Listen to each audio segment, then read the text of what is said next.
Why does your scanner show the P1768 engine code? What does it mean? P1768 is a diagnostic trouble code for automatic transmission, clutch pressure control, solenoid valve circuit malfunction.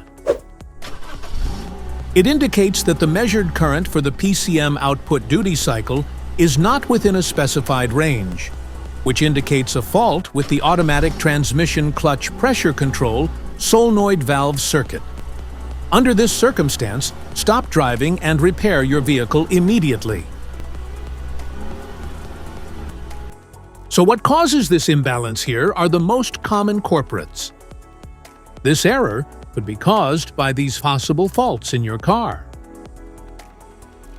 Faulty clutch pressure control solenoid valve. Damaged wiring or connectors. Low transmission fluid level. Contaminated transmission fluid. Internal transmission problems. Each DTC code corresponds to a specific issue in your vehicle. This error occurs in OBD2 equipped vehicles, especially those manufactured since 1996.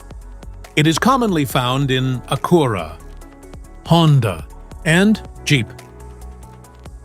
If you want to fix this error code, let us know in the comments section. We will definitely make the video on your demand. If you like this video, don't forget to subscribe to our channel. Thanks for watching.